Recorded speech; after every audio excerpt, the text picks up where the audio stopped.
véritable moteur de la croissance économique du Sénégal. C'est un reportage de Fatou Kineboué. Le président du conseil d'administration de la Société d'aménagement et de promotion des côtes et zones touristiques Doudou Niagne Diop compte redresser ces secteurs. Ainsi, s'appuie sur le tourisme religieux pour développer ce secteur fait partie de ses ambitions. Moi, je pense qu'une fois que j'aurai saisi les dossiers internes de la SAPO, en ce moment-là, on travaillera en équipe, parce que ce sera un travail d'équipe, de faire des propositions de continuité ou de redressement.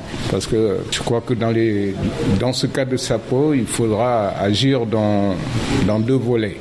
Alors, tout ce qui a été fait n'est pas mauvais, parce que la SAPO existe depuis les années 1974, c'est presque un demi-siècle.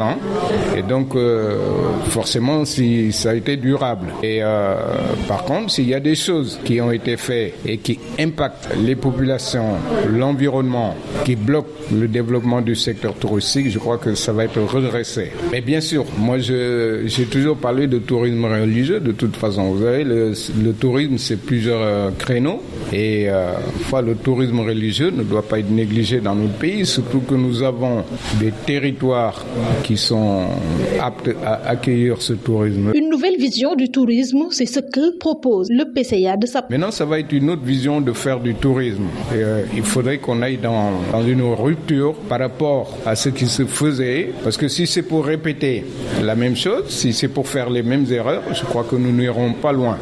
Donc on va essayer de redresser certaines incohérences, absurdités d'ailleurs, qui se faisaient. Je pense que ça sera banni. Lors de son installation, Doudou Niagne Diop promet de réinventer le tourisme sénégalais en s'appuyant sur le patrimoine religieux comme levier stratégique.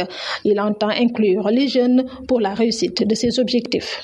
Parlons à présent de tout à fait autre chose. Les